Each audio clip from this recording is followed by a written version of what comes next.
All right, guys. So somebody has sent me this video from Moon called "How Americans Got So Weak." I'm curious. I'm curious about what it is.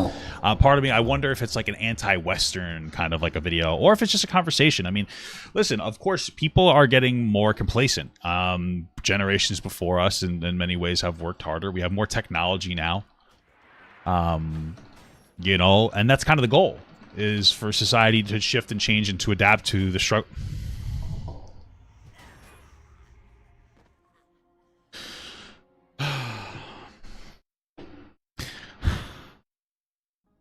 The struggles that are current, right? As we have fewer issues to worry about, like having our basic needs met, we move on to, you know, assuring other things, like, you know, the positive distribution of wealth, things like that. So I'm just curious about where this video goes and what direction. So let's see what we got here. Let's see. Modern society is making men weak and stupid. The evidence is right in front of our faces. Sorry, let me restart this. Modern society is making men weak and stupid. Men? What the about evidence girls? is right in front of our faces. Men are falling behind women in every way that counts. We've seen a decline in traditionally male jobs in manufacturing and heavy industry. That's hit working class men. Well, yeah, that's because of technology displacing jobs and driving down wages, right? Like a lot of these like manual like labor jobs are being displaced. Like factory work, like I think 80% of factory work has been displaced. Technology problem. Particularly hard, but also the education system is really now failing many of our boys. Today, only 40% of college graduates are men. Men are 3 times more likely to die from mental health issues. Just on that point, like, yeah, and then I also think that like trade jobs are also taking a lot of prevalence as well, which are generally male dominated, like HVAC and mechanics and things of that nature, which you should gravitate towards because they're going to be, those are hard to automate away. So if you are a man, that's not necessarily a bad thing. I also think that there's a fundamental issue with schooling and the way that it teaches men. I think a lot of young men have a lot of energy they want to get out, and it gets sometimes diagnosed as ADHD.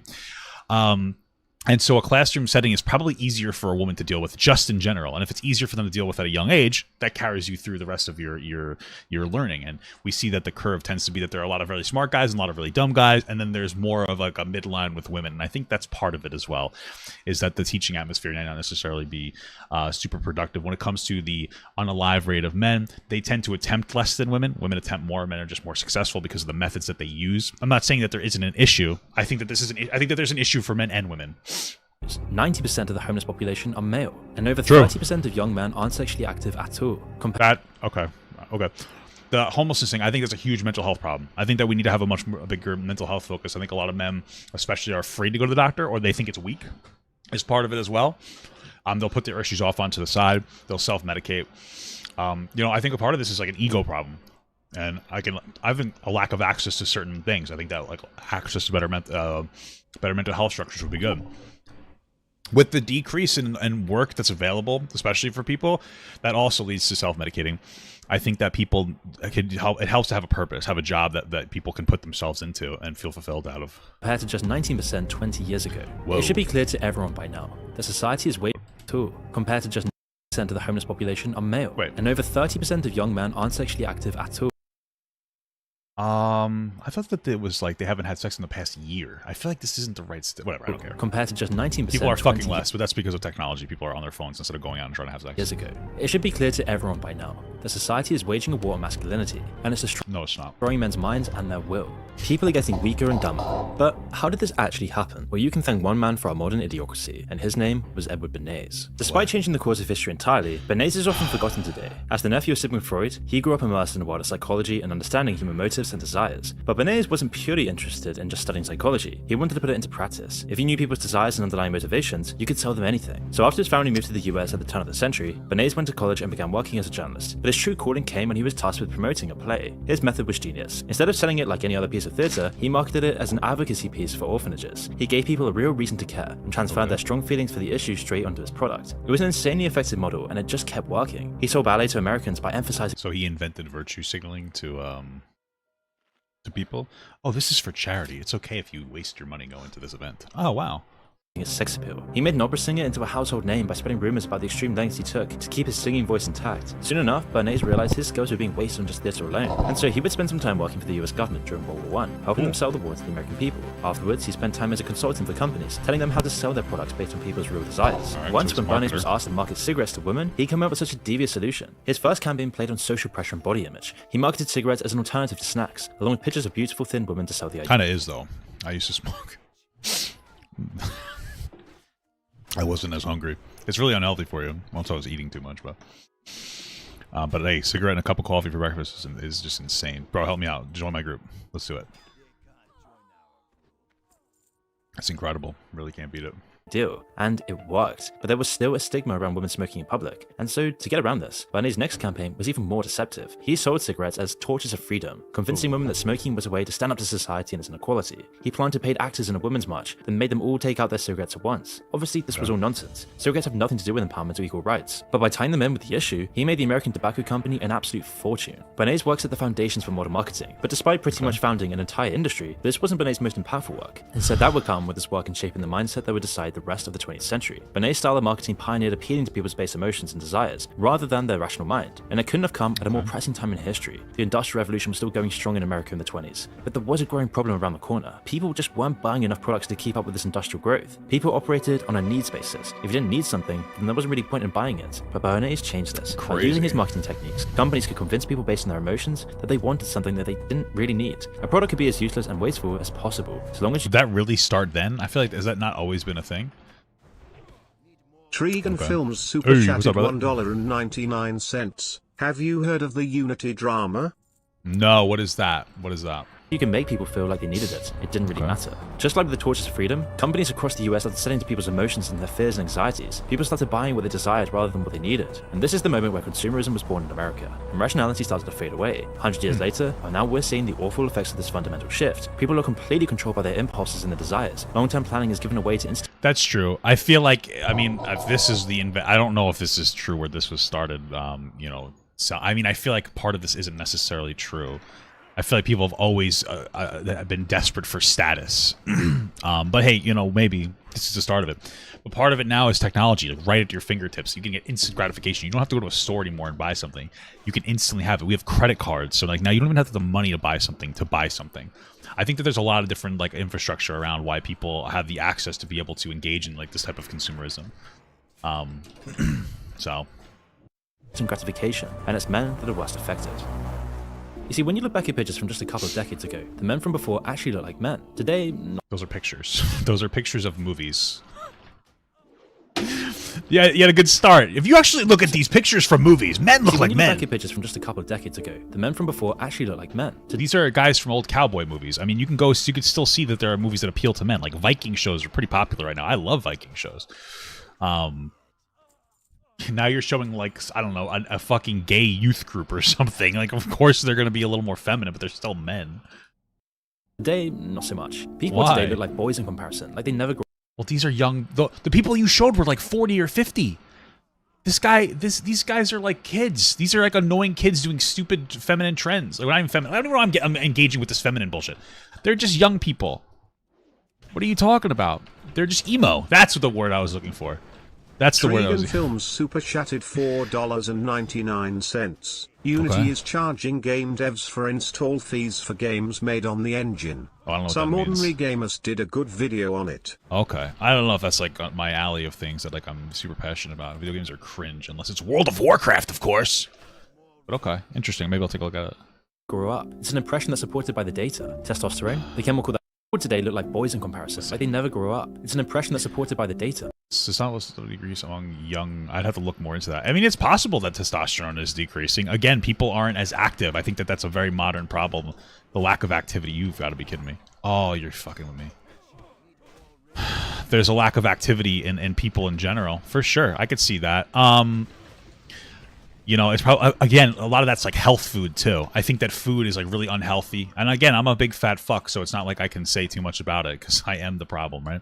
But I think that there's a lot of unhealthy foods. We have a very shitty FDA. People aren't moving nearly as much as they used to move because we have a lot of things at like our fingertips. I wouldn't blame it all on consumerism. But yeah, there's just like modern problems. Dude, okay, whatever. Testosterone, the chemical that prompts sexual maturity and muscle growth in men, is in rapid decline. A study from 2013 found... It's not really rapid. It's just, you just showed us that said, wait, steady decrease isn't a rapid decline, but okay. Testosterone, the chemical that prompts sexual maturity and muscle growth in men, is in rapid decline. A study from 2013 found that average testosterone levels in men had fallen by 1% every year since 1980. And there are huge problems with this lack of testosterone. People don't enjoy working hard. People have no confidence. Nobody ever enjoyed Potato working hard. Chip Super Chatted $9.99. Currently ripping my B0 while on FaceTime with my girlfriend. Am I winning, as the kids would say? I say that. I'd say so, brother. As long as you have a healthy relationship with that weed. Listen, nobody enjoys working hard. To say that, like, oh, people don't like working hard anymore, nobody ever likes to work hard. That's the thing. People had to work hard because they had to. If they had technology back then, people would be working just as hard. We have an access of new technology where people don't work as hard anymore. Well, yeah, there's not as much like manual labor going on because we displace it with technology. You see a lot of these problems come with technology, and we need to come up with solutions. And a lot of times, and I could be wrong, there's only like 4 minutes in this video. Excuse me. A lot of times people will complain, but they don't actually have they don't really know what's going on, and they never give a solution. A lot of this is technologically driven. Nobody's destroying masculinity. Society is just easier because of technology, and we want that. Literally, this is our job. This guy is a YouTuber. If it was like if it was like 50 years ago, he would be fucking working, I don't know, at a lumber mill. Like and you chose to do something easier. Right? So it's just something to keep in mind. Ambition, no destiny, and there's a bunch of health problems associated with low testosterone, like some kinds of cancer that have risen due to the sharp decline in testosterone, which is in conjunction with sperm counts dropping like a stone. Clearly something very wrong is happening right now, but it's hard to pinpoint exactly what's causing this. Awesome. I am your average femboy enjoyer, so. Mass feminization. But there's a lot of suspects, and the problem with the concept of mass feminization of men is that there's also a mass masculinization of women. And so this is one of the things that you have to understand about the framing of these videos. Is they're trying to say that masculinity is being destroyed. It's not. Femininity or alternative methods are being available. Women are a lot more masculine in America than they used to be. And men, there are more feminine women now and more masculine. Holy fuck. There are more feminine men now and more masculine women now. That's it. It's not really that deep. It's not like there's an assault on masculinity. It's that a lot of people don't like feminine men. Like there's a negative perception on a feminine men.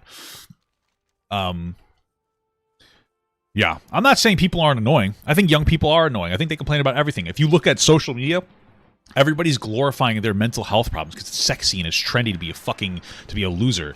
Like, you know, that's a problem. But overall, like, feminization, it just doesn't really matter. There are plenty of masculine men. They're just not on the internet bitching about everything.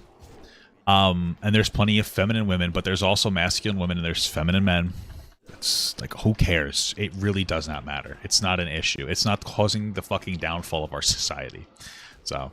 truth is likely a combination of a multitude of things, but one of the main things is the massive amounts of chemicals that's tricking men's bodies into making estrogen, leading to around half of men now having gynecomastia, where their nipples become packed with estrogen and start to develop like a woman. I mean, what chemicals making...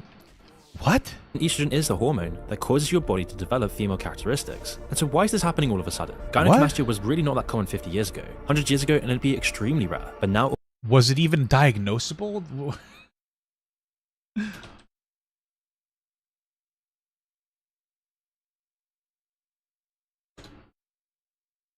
Oh, what is the I get it was discovered in the 2nd century AD.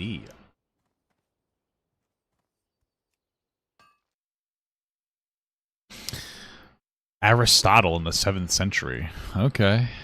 I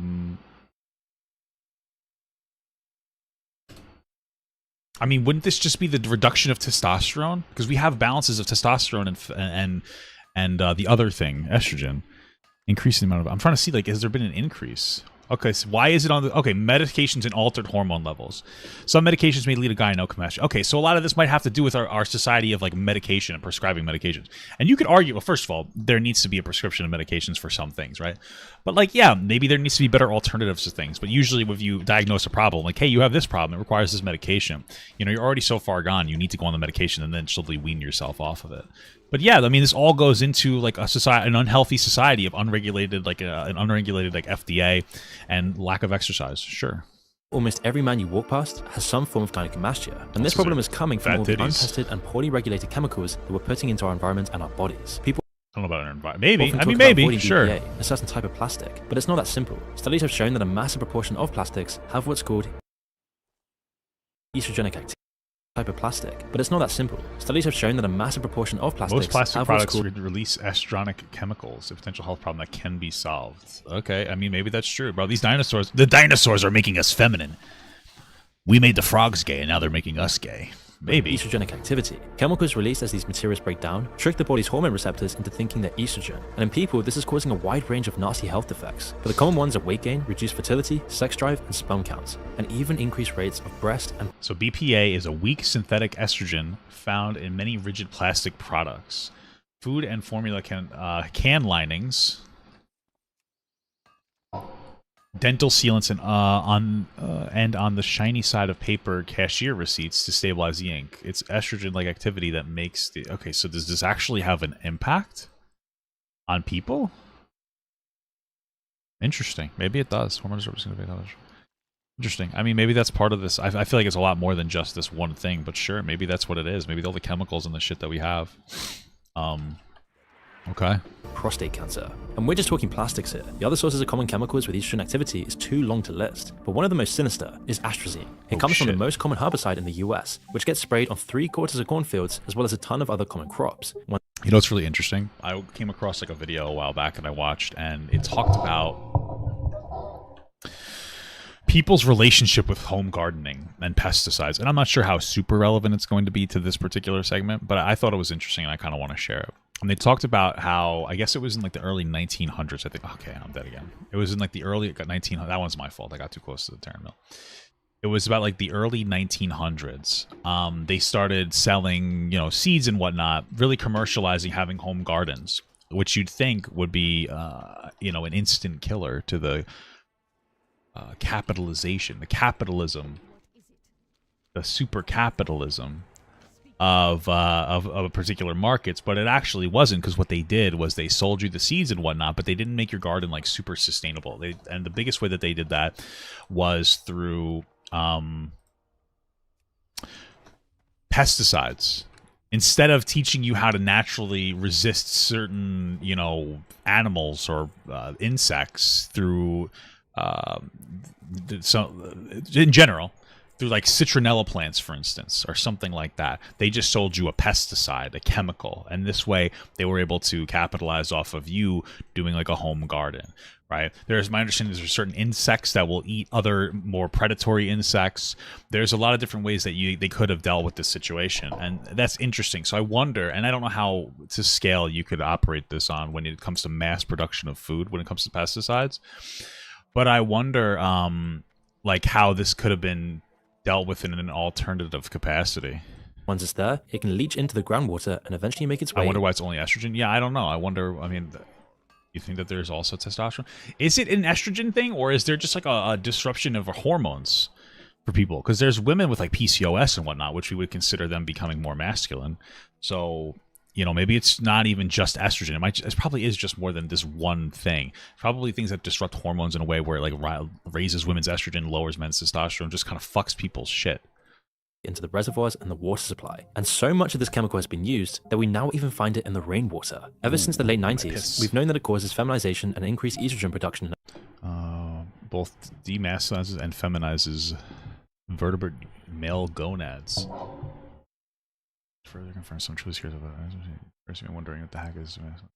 That's plain simple. Shrinks testicles, reduce sperm count, and can even make males grow ovaries. Yes, and decrease in male gonadal. Interesting.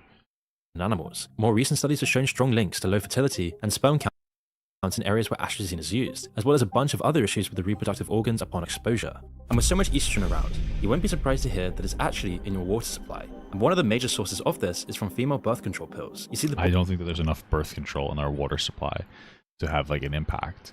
Because honestly, again, we wouldn't be seeing more masculine women if this was like a pure birth control issue. The body only absorbs a small amount of the hormone when it enters the body. Around 90% of the estrogen content of the pill goes straight through, and there it enters the wastewater supply, where it's often filtered and then sent back into the drinking supply, or into the rivers and oceans. And this can have a devastating effect. In some studies, death. Fish populations in a lake with high levels of estrogen were almost completely wiped out. In some studies, fish populations in a lake with high levels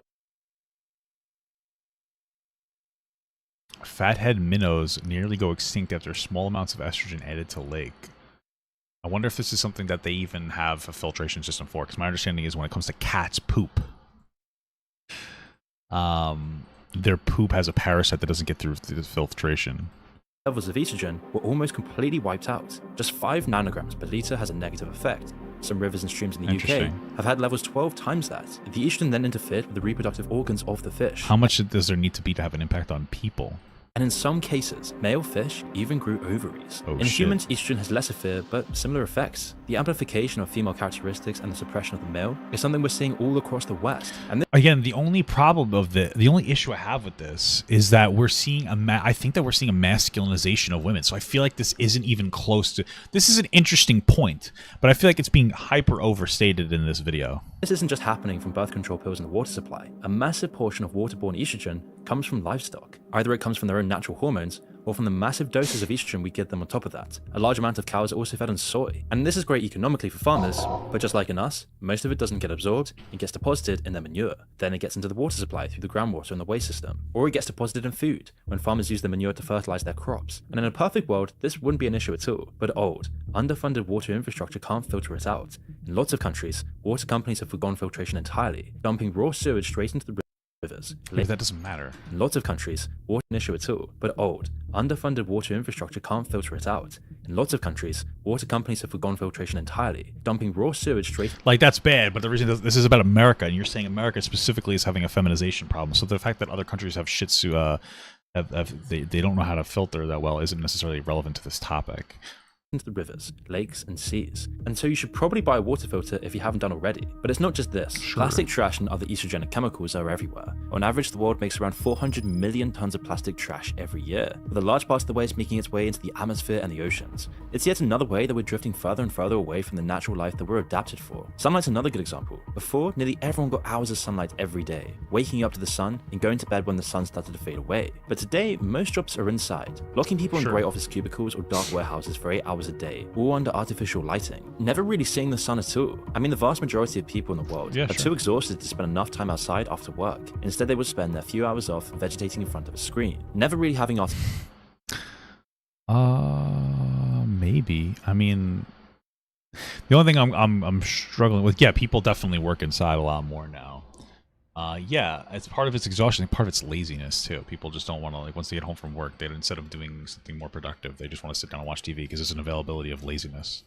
artificial light, only having light from screens, being sat on their ass, never really moving their blood in their body either. And vitamin D deficiency today is an obvious problem. Around 1 billion people are deficient, and in adults it can make you tired, depressed, and weak. Yeah, you could just take a fucking Today pill, is an though. obvious problem. Around 1 billion Most common medical condition where an estimated 1 billion people in the world have vitamin D deficiency or insufficiency. The prevalence of vitamin D deficiency.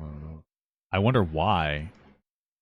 Apparently, there's more with a higher prevalence in Asian countries. I wonder why it's higher. Okay. people are deficient, and in adults it can make you tired, depressed, and weak, destroying your testosterone. Sure. And high levels of body fat make you so much more susceptible. True. Fat cells store vitamin D and keep it isolated from the bloodstream. And considering that 4 out of Big every 10 chunker. Americans are obese, this is a major problem. Obesity is probably the most visible negative effect of modern society. There's never existed in human history before, and it's a symptom of everything wrong with our modern diet and lifestyle. And just like with vitamin D, it generally makes everything worse. I wonder And if we he all gives like a solution, because I hear a lot of people complain about fat people, and yeah, of course, like we're becoming more fat. It's bad. I'm fat too. Like it's not good. Like you have a myriad of health problems. It's not good. But I wonder like what the solution is. I've never heard people talk. Maybe he does in the video, but I never hear people talk about what the solution is. Like, hey, well, how do we stop people from being so fat? You hit them. No, I'm just kidding. Don't hit them. A lot of it starts from when you're a kid. Like the reality is if you're a fat kid, you're probably going to be a fat adult. And it's very difficult. It's an impulse control issue in the same way where I would say, and there are studies that say it's as addictive as like heroin or other hard drugs. And plus, you have to eat. Right? I'm not trying to victimize fat people, but the reality is that it's hard to go on a proper diet, especially with shit availability of foods. And again, a very like under-regulated FDA, in my opinion. And so, like, what's the solution? I mean, a lot of it, in my opinion, is comprehensive exercise culture or learning in schools, better gym classes. It's cool to do sports, but in gym, you don't really learn why you need to exercise. You just go and you run around for a little bit. Instead of learning about like diet, maybe going for more walks, a bigger availability of like a walking thing, a walking class where the gym teacher walks and explains certain things to you.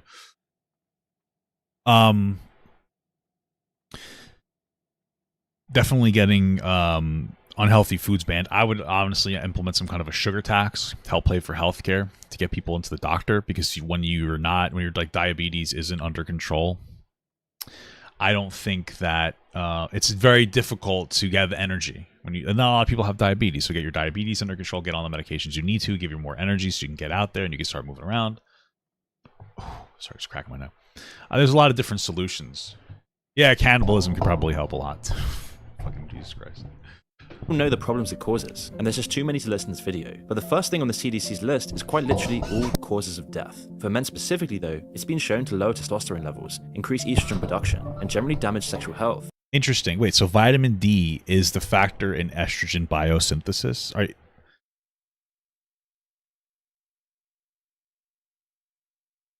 Interesting. We kind of went on a whole tangent about how there's fucking stuff in the water making the frogs gay, but this seems like this seems more likely as to why there'd be an impact on men's testosterone. But okay. Specifically though, its more weight though has been shown to improve testosterone levels, increase estrogen production, and generally damage sexual health. Returning to a normal weight though has been shown to improve, if not reverse, these effects. Now there's a million reasons for the obesity crisis, but our modern sedentary life is obviously a huge part of this. However, processed food is especially damaging here. A recent study of over 9,000 people has shown that protein is absolutely key. The body bases hunger and the desire for more food off protein intake. Stuffed with fat, sugar, salt, carbs, and chemicals, protein's hard to find in nearly all processed food. But it tricks the body into thinking it isn't full, leading to overeating on It probably isn't full. It's not. There's no nutrients in a bag of fucking chips, you know. Food and eventually obesity. People who had a protein-rich breakfast ate less during the day, and people who ate processed food throughout the day were, on average, the fattest. One of the worst effects of obesity, though, is the effect. Or you can look at it like, hey, when you eat like shit, it makes it so that you get to eat more shit because you don't get full. And who doesn't love eating? Oh God. What a fun thing. Your mental health. Anyone who's lost a decent amount of weight can tell you how differently people treat you, from strangers to people you see every day. Yeah, for sure. And that's a societal problem. This is why you shouldn't shame fat people. But it's not just that. I mean, you feel worse being fat. You just feel bad. Your body doesn't feel as good. People seen as more attractive obviously have more success in their love lives. But they're also seen as being smarter, better at their jobs. Attractive people even get lighter sentences for the same crimes.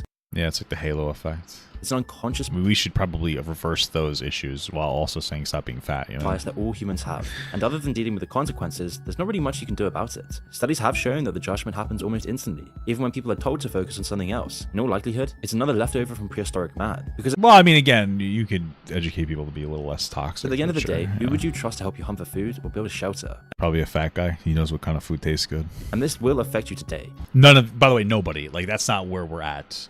It'd be better to be like, who would you trust to, I don't know, to diet? I mean, help you diet? Like, I don't know. Who the fuck is building food? Who's doing this? Man, because at the end of the day, who would you trust to help you hunt for food or build a shelter? Me, I'm a fucking Eagle Scout, like an Eagle Scout. I don't give a shit if you're fat. I get the idea. You shouldn't be fat, but like, okay. And this will affect you today. In fact, I feel like a skinny. I don't think that like just because you're fat or skinny means you magically have survival skills or the ability to hunt. Like, a lot of times it's not about, like, what are you going to do, chase a deer down because you're skinnier? It's not how you're going to do stuff. You're going to make weapons. You're probably going to go fishing more than anything else. That's what I'd want to do. I would want a fat guy because I'd feed him the berries, and if he didn't get poisoned, then I know I could eat them. People base their whole identity around how they think other people see them. This subconscious process, first described by the sociologist Charles Cooley, is called the looking glass self. You see, every time you interact with someone else, your brain sees subtle changes in their face and the way they talk to you. Based on thousands of these I must confuse people with my tics. You slowly build an idea of how people see you. People change their looks, the things they do, and the image of themselves, all based on how they think other people are viewing them. And so if you're obese, if you never get sunlight, if you're pasty white, stuck in an empty office cubicle, if you're some asshole playing World of Warcraft, some fat fuck, like ew. Especially early on in life, then this all gets thrown out of balance. You notice people's poorly hidden looks, or the way other kids tend to avoid you, and this then impacts your sense of how people see you as a man. Then if you develop a poor image of yourself, it's incredibly hard to root it out. People might just be acting normally around you, but because of a warped self-image, you'll still perceive the feedback as negative. Yeah, sure. I mean, that's one of those very interesting things. You know, there are instances where somebody will look at a fat person and think less of them. And there's also instances where that fat person might think people are thinking less of them. You know, it's like a system that keeps on, it perpetuates itself. Sure. Combined with the negative effects of obesity on brain chemistry. And I think that lack of self-confidence can destroy your ability to get out and exercise because you're always just so self-conscious. Which is why I think it's probably good not to bully fat people, because then they're less confident. Let fat people be confident. Let them feel the confident enough to go into a gym and be able to get exercise and diet and whatnot, you know?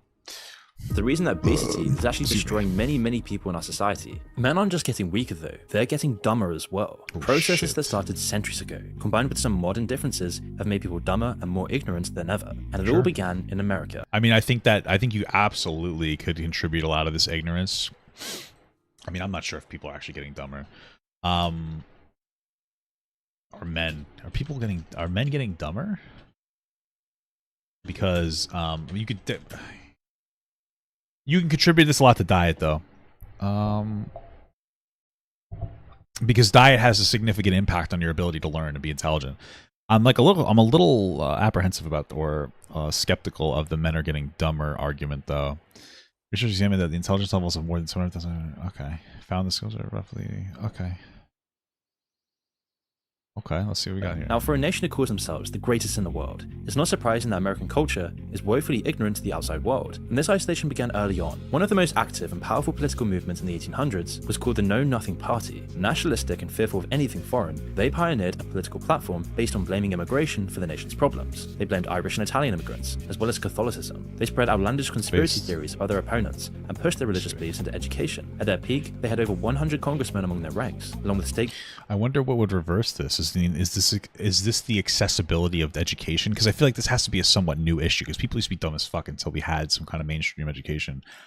And so I feel like the decline of this has to have something to do with bad schooling, right? Governors, lawmakers, and thousands of other politicians. Although short-lived, the Know Nothing Party laid the groundwork for the American fear of outsiders and their devoted belief that they were superior. I don't think that party led the fear for outsiders. I'm pretty sure we were plenty racist before this party came along.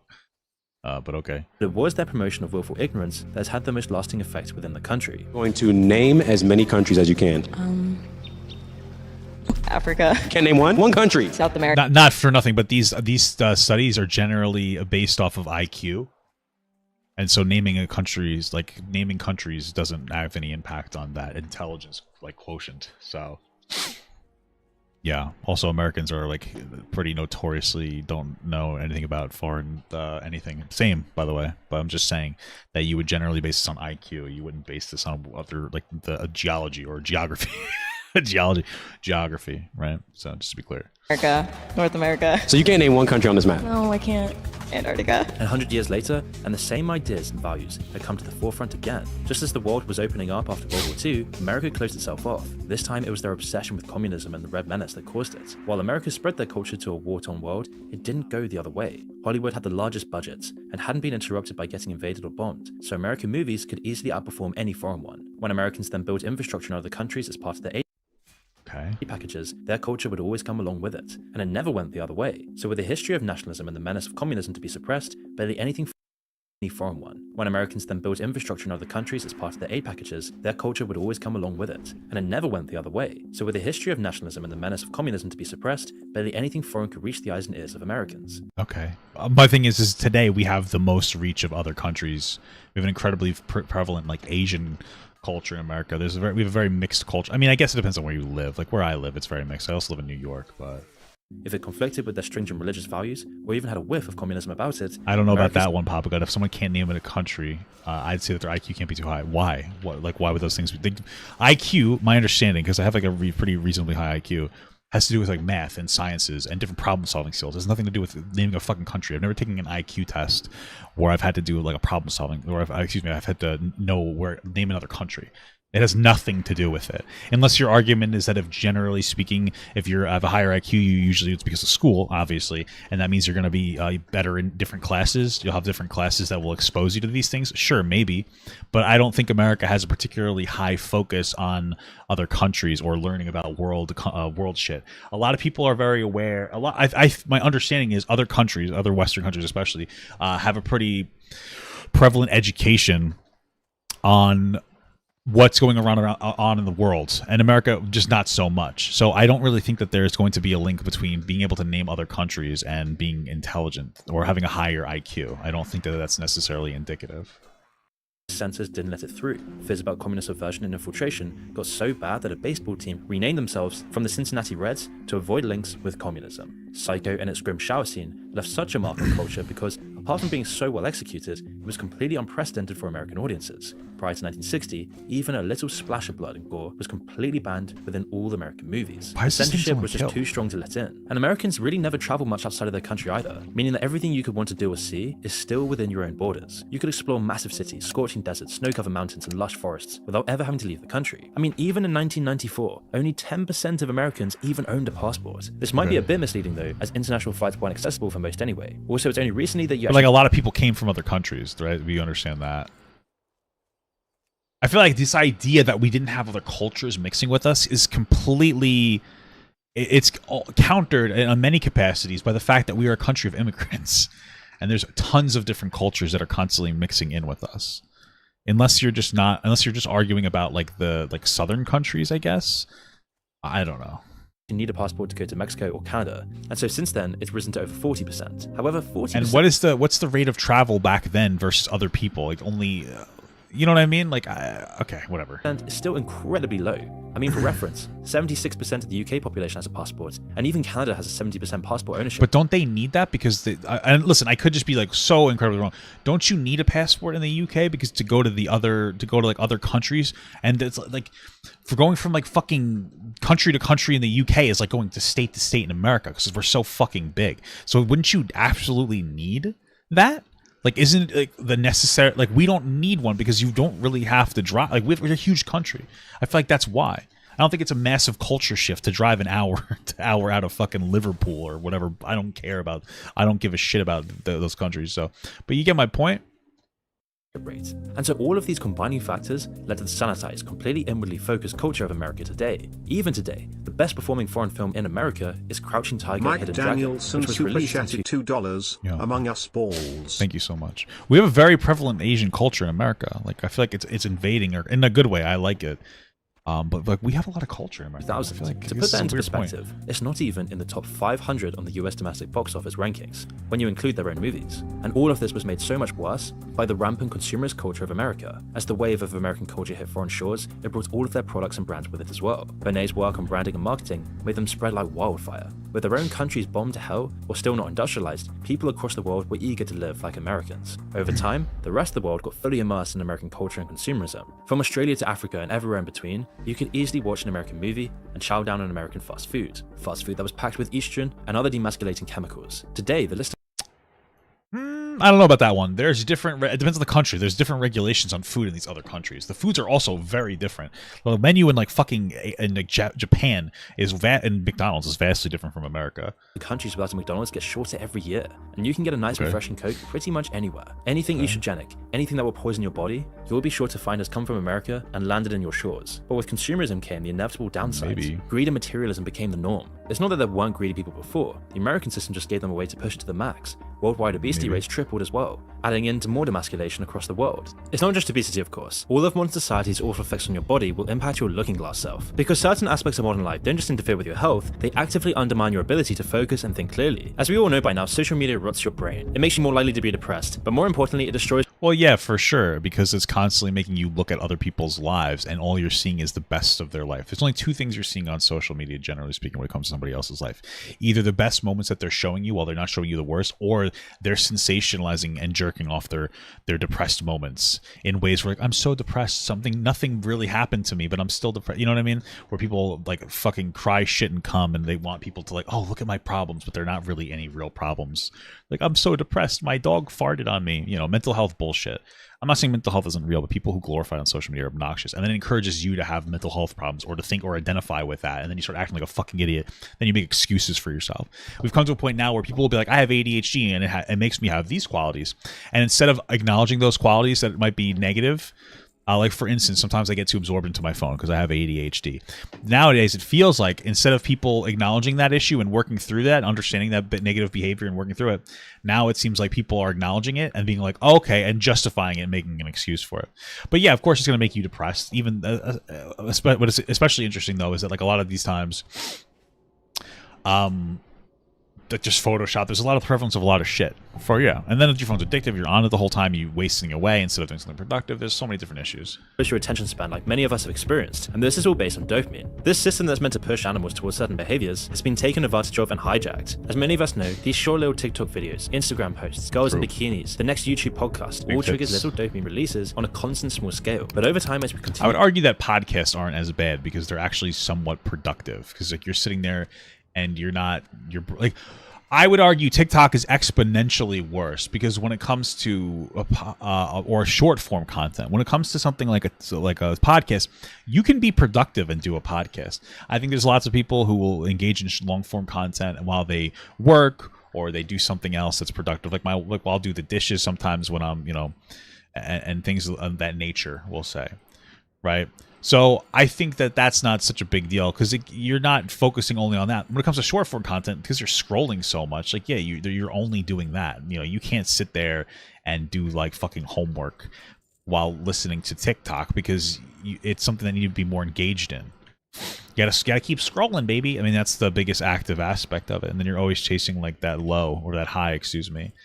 But you need to consume so much of this content. After the next notification, the next Tinder swipe, the next YouTube video, you start to build up a resistance. You start needing more and more dopamine to get that same feeling. Yeah, for drug users, this means taking a bigger dose. But for social media, it means spending more and more time in front of the screen. It stimulates the release we get from socializing with each other. Every like, retweet, and follower is another little boost, another little dose of dopamine. And over time, our dopamine resistance builds up. And social media starts to outweigh everything else. And that's when you're left with a generation of people who can't go 10 minutes without checking their phone. That's not the only way social media is rotting people's brains. Short-form content platforms like Instagram, Twitter, and TikTok are especially damaging because they provide a better alternative when it comes to dopamine efficiency. The brain likes things that are easy, that don't need much investment, and won't require too much time. In nature, this would be beneficial. The animals that can save the most energy will be the most ready to outrun a predator or control their hierarchy. But in our consumerist, warped, modern world, this natural impulse has already been turned on its head, just like everything else. Short-form content is so addictive because it gives you a similar dopamine for far less effort. Why read a newspaper or watch a film when you can watch the first 5 seconds of a few hundred TikToks instead? When you I guess so. Sure. Step back, it seems ridiculous, but in every decision to watch another one, there's a logical reason your brain carried on swiping. It justifies it as being such a small investment that it may as well watch another one and squeeze out a little more entertainment. And this subconscious loop carries on, and before you know it, you've lost an hour or two. Nothing is ever good enough for the brain because it's always adapting to what you give it, and over time the brain then builds up more of a resistance. People then double down by watching more and more and more, using more social media, more Tinder swipes, more OnlyFans videos, more TikToks. Get into this dystopian. Is Tinder swipe like part of the social media problem? I wouldn't assume so, especially for guys, because you can only swipe so much or you got to start paying, baby. And I don't pay for shit, boy. Point where you get family clips mixed in with Subway surfers in the background, helping people numb themselves even more, inducing the public into a brainless trance to absorb more 10-second clips. And so it's easy to think that the internet could reverse all of this cultural isolation and give people a broader mindset about the world. And yet in many ways, the access to information has given people a more global outlook. It's the easiest it's ever been to interact with other cultures, or make friends over long distances. But the way people take in information about the world hasn't really changed at all. In fact, it's gotten even more one-dimensional and insular, constantly distracted, going from one topic to another with a swipe of your screen. And on average, people never get any deep knowledge from the internet and stay stuck in their isolated bubble. And considering more than 2/3 of American teenagers use TikTok, and nearly 20% say they're on it almost constantly, this isn't a good sign.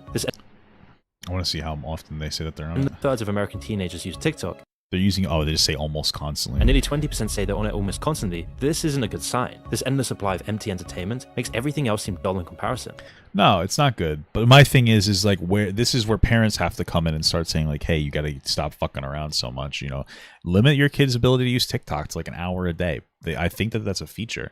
A lot of this comes down to the parent. Like a lot of problems with kids are the parent's fault. Like when it comes to any behavioral issue, it's almost entirely the problem of the parent or the fault of the parent. When they don't set good boundaries, that's usually what it is. They just don't set good boundaries. And so if your kid's doing something like they're on social media too much, that's your fault. If your kid's being aggressive, it's probably your fault. They're probably lashing out because they're missing something at home. Education of parents is very important. And unfortunately, it just doesn't happen. It's just not something that really happens.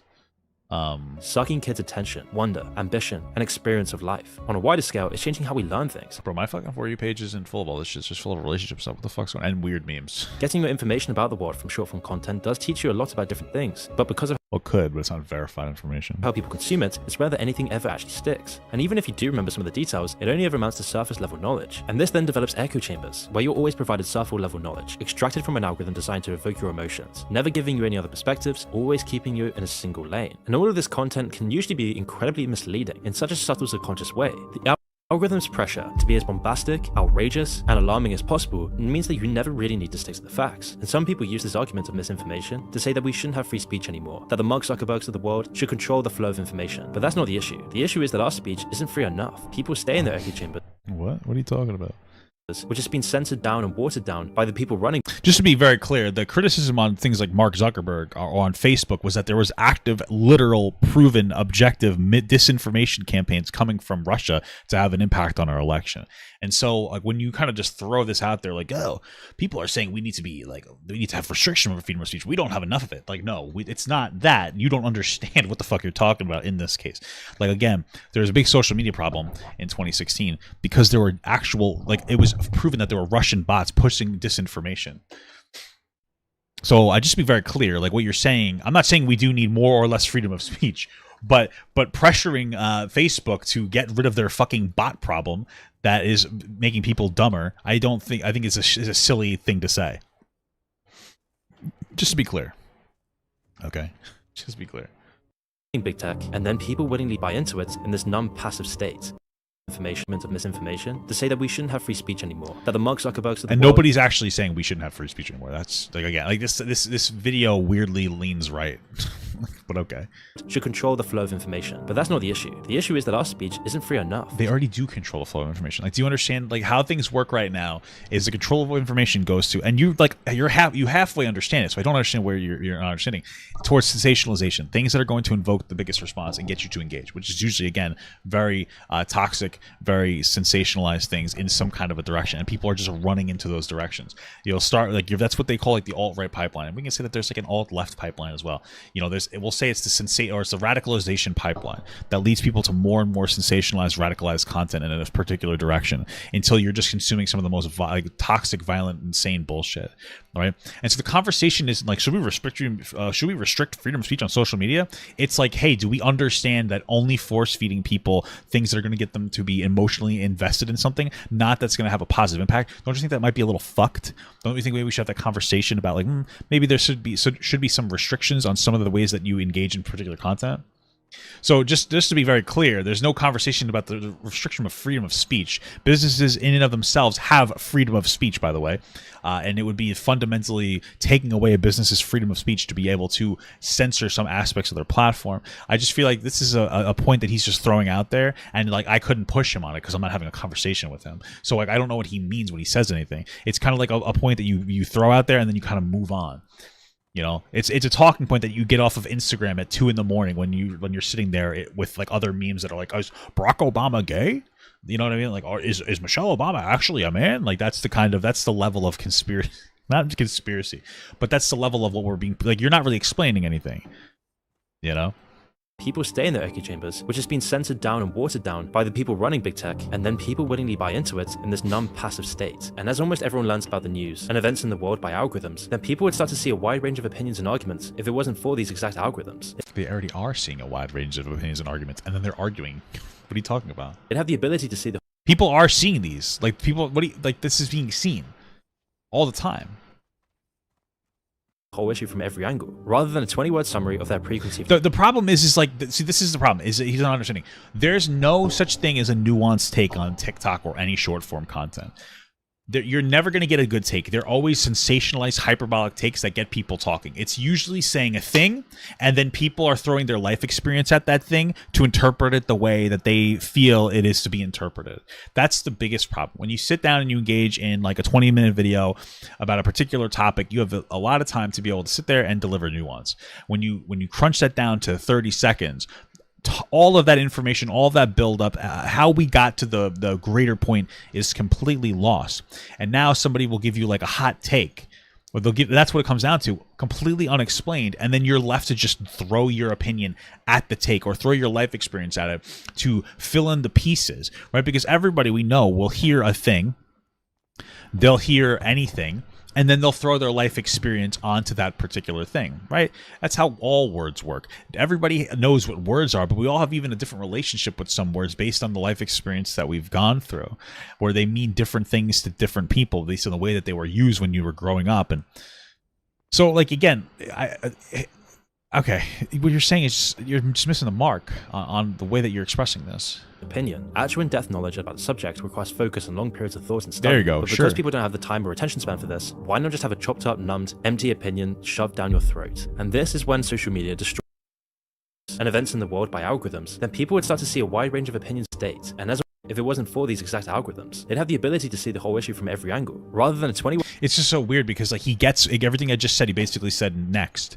But then you're blaming it on the fact that there's not enough freedom of speech and not enough information going around. It's nothing to do with that. It has like almost everything to do with people aren't sitting down and engaging in these opinions. Word summary of their don't have the time or attention span for that destroys your looking glass self. Chopped up, numbed, empty opinion shoved down your throat. And this is when social media destroys your looking glass self. You see, before the internet, your idea of yourself was solely based on interactions with people in real life. In the close-knit communities we used to live in, these interactions would be based on a deep impression of your character and who you are as a person. Yeah, and that's not necessarily a good thing. I mean, there's pros and cons to all that. That's what our brains evolved to deal with. Like, that's how you get homophobia.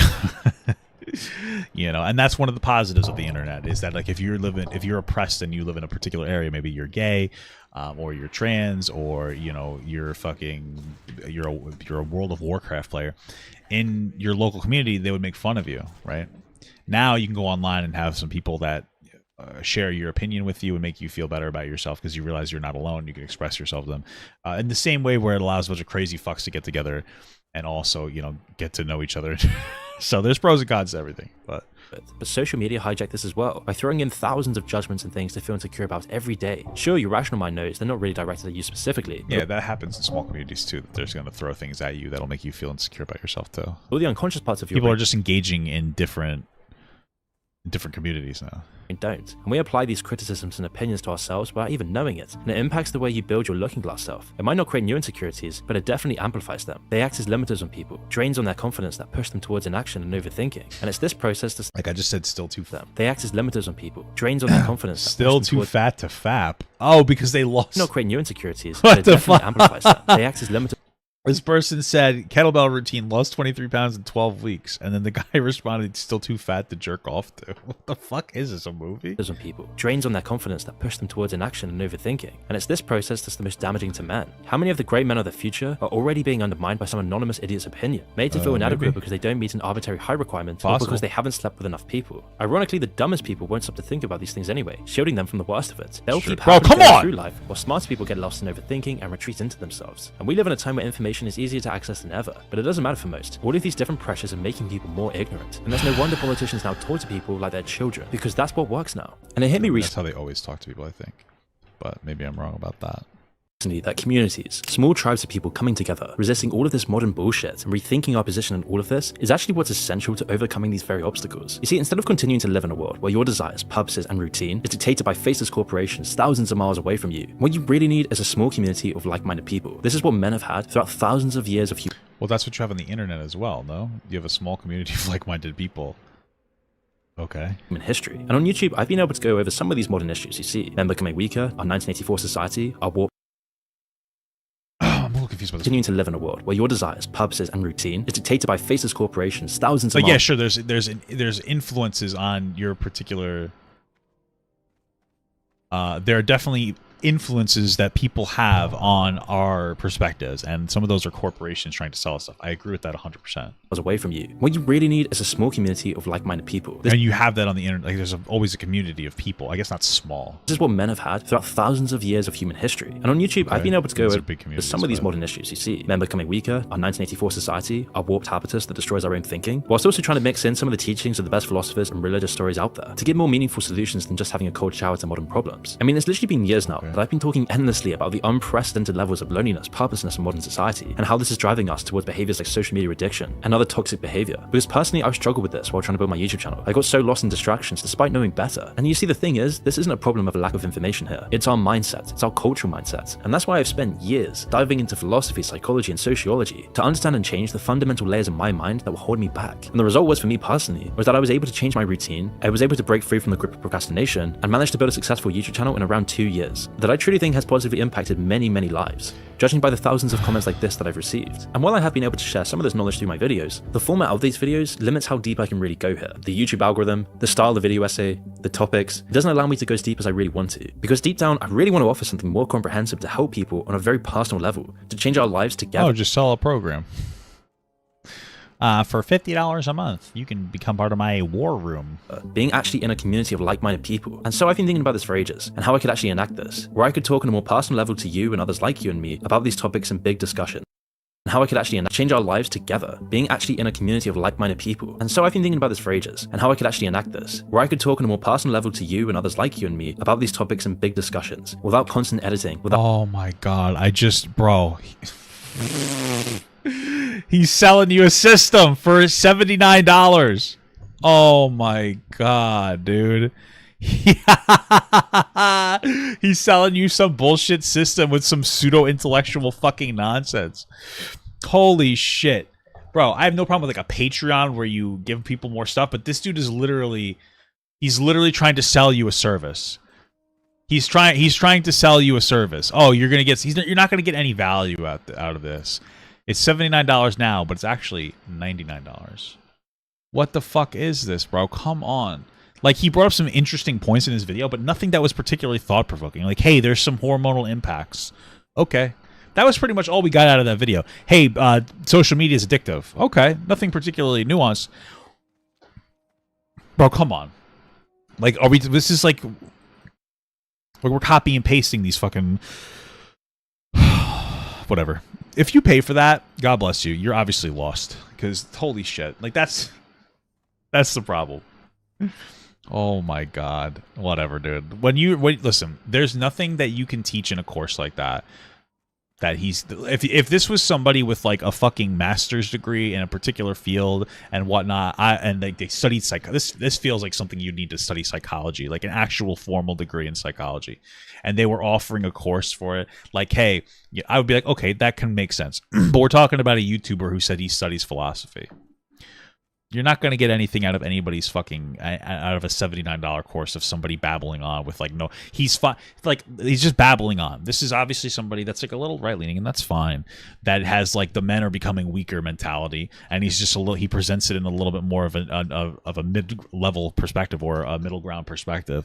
But he doesn't like have any fleshed out opinions. We have everybody's becoming so somehow the men are becoming feminine. We didn't talk about how the women are becoming masculine, of course. Why? Oh, because of the estrogen and their fat. And it's like, yeah, that's true, but like, what is really like? There's nothing super complicated here. I don't know. Like, what deep thing are we really evolving into? I mean, what are you gonna do? Sell people motivation? I don't know. I just feel like this whole thing is just like another fucking grift. You know, what? You're not gonna learn anything from paying this guy money for this. I don't get it. It's fucking preposterous to me. But hey, man, like, sell your $800. It's $100, I think, after the first month or whatever. So do your thing, man. Pay more money than you actually have on successful people. Do your thing. Without music, just raw conversation. And I realized that the only way really to do this is to build a community, which is why after a long time of thinking about it, I finally created my own community called— He's just selling people a fucking— oh my god. The Moon School of Living. Now, before I get into telling you about it will have a monthly membership fee that you need to pay for, so if you're really struggling right now during this economic recession, or you're unable to take care of yourself properly, by all means just ignore this message and really enjoy my regular videos and don't worry much about this. But if you're not in this situation, I do really want to tell you about this project I've been working on, because this is the first product I've ever made, and I truly think you've never seen anything like this before. So yeah, except for like Andrew Tate's, Nico, every other dumb fucking red pillar that's trying to sell you like the secret to success. Everybody trying to sell and grift you shit. I mean, like, we've seen this 1,000 times. We've seen all of this always, constantly. What are you babbling on about? What's Freeman Post?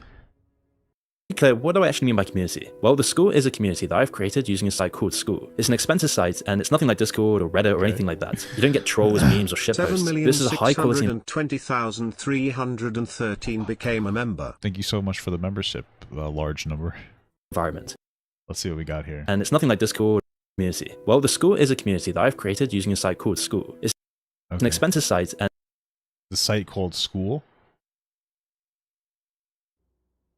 Why is it expensive? What?